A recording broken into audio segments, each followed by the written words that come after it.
Cari fratelli e sorelle, buongiorno.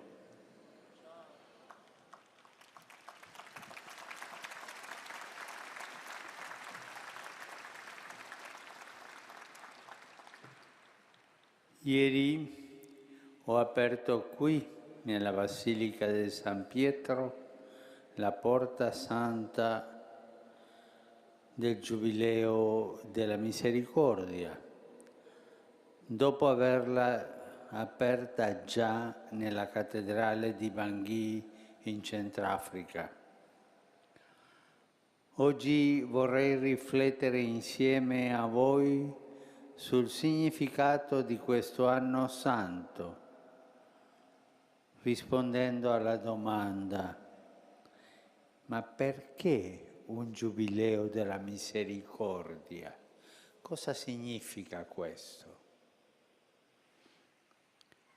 La Chiesa ha bisogno di questo momento straordinario.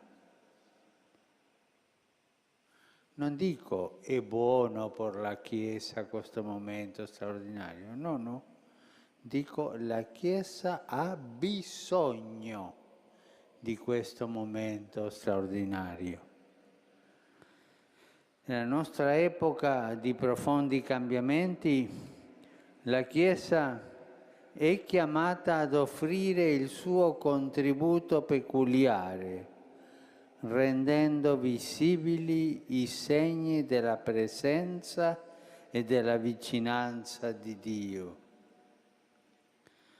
E il Giubileo è un tempo favorevole per tutti noi, perché contemplando la divina misericordia che supera ogni limite umano e risplende sull'oscurità del peccato, possiamo diventare testimoni più convinti ed efficaci. Volgere lo sguardo a Dio, Padre misericordioso, e ai fratelli bisognosi di misericordia. Significa puntare l'attenzione sul contenuto essenziale del Vangelo. Gesù, la misericordia fatta carne, che rende visibili ai nostri occhi il grande mistero dell'amore trinitario di Dio. Celebrare un giubileo della misericordia equivale a mettere di nuovo al centro la nostra vita personale e delle nostre comunità, lo specifico della fede cristiana, cioè Gesù Cristo, il Dio misericordioso. Un anno santo, dunque, per vivere la misericordia. Sì, cari fratelli e sorelle, quest'anno santo ci è offerto per sperimentare nella nostra vita il tocco dolce e soave del perdono di Dio, la sua presenza accanto a noi e la sua vicinanza, soprattutto nei momenti di maggiore bisogno. Questo giubileo, insomma, è un momento privilegiato perché la Chiesa impari a scegliere unicamente ciò che a Dio piace di più. E che cosa è che a Dio piace di più? Perdonare i suoi figli, aver misericordia di loro, affinché anch'essi possano a loro volta perdonare i fratelli, risplendendo come fiaccole della misericordia di Dio nel mondo. Questo è quello che a Dio piace di più. Sant'Ambrogio, in un libro di teologia che aveva scritto su Adamo, riprende la storia della creazione del mondo e dice che Dio ogni giorno, dopo aver fatto una cosa, la luna, il sole o gli animali,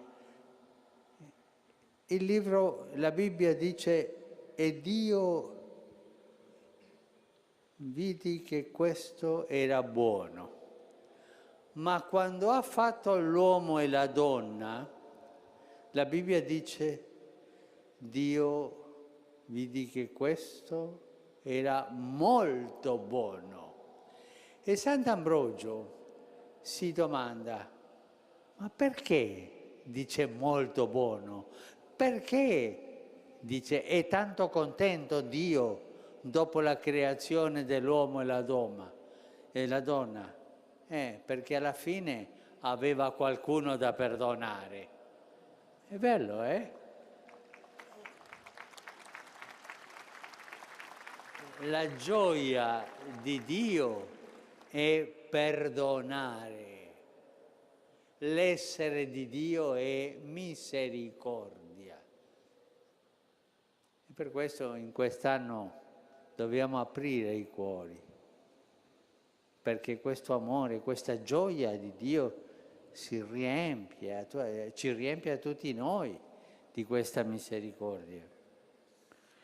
Il Giubileo sarà un tempo favorevole per la Chiesa se impareremo a scegliere ciò che a Dio piace di più, senza cedere alla tentazione di pensare che ci sia qualcos'altro che è più importante o prioritario. Niente è più importante di scegliere ciò che a Dio piace di più, cioè la sua misericordia, il suo amore, la sua tenerezza, il suo abbraccio, le sue carezze.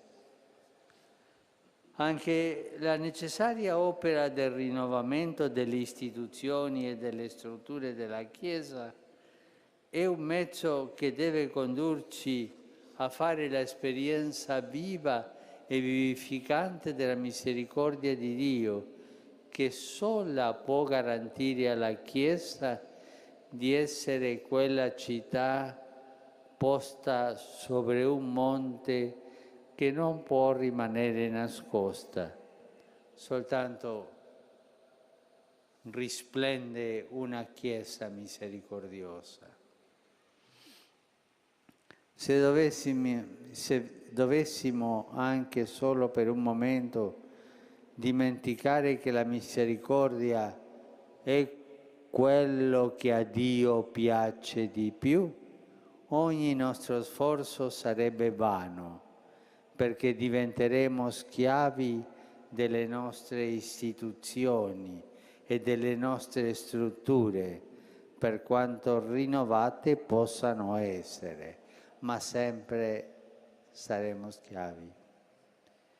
Sentire forte in noi la gioia di essere stati ritrovati da Gesù come buon pastore è venuto a cercarci perché ci eravamo smarriti. Questo è l'obiettivo che la Chiesa si pone in quest'anno santo.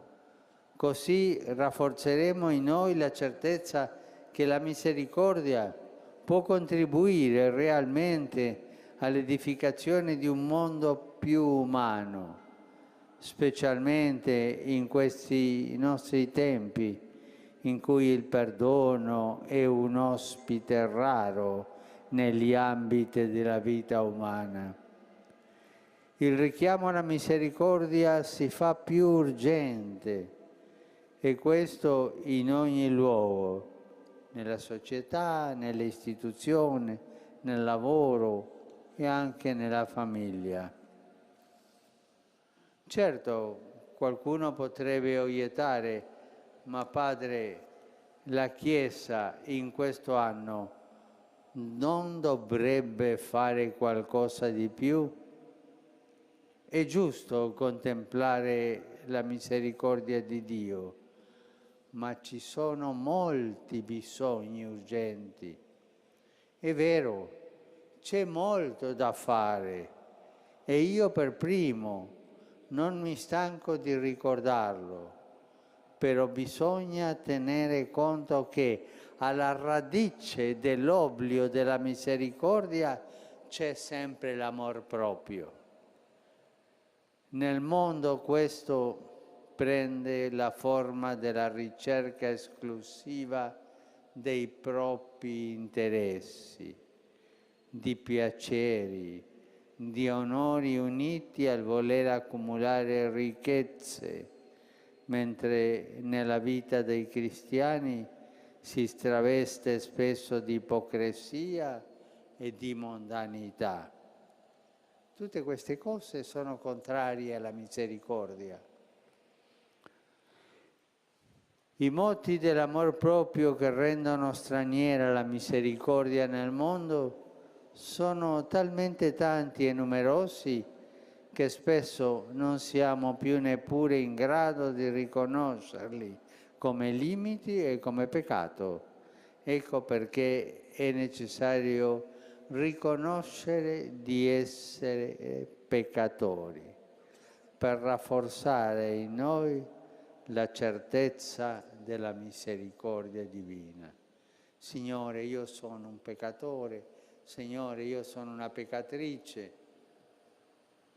ma vieni con la tua misericordia. E questa è una preghiera bellissima, è facile, è una preghiera facile da dire tutti i giorni. Signore, io sono un peccatore, Signore, io sono una peccatrice, vieni con la tua misericordia. Cari fratelli e sorelle, mi auguro che in quest'anno santo ognuno di noi faccia esperienza della misericordia di Dio per essere testimoni di ciò che a Lui piace di più. È da ingenui credere che questo possa cambiare il mondo? Sì, umanamente parlando è da folli, ma ciò che è stoltezza di Dio è più sapiente degli uomini e ciò che è debolezza di Dio è più forte degli uomini. Grazie.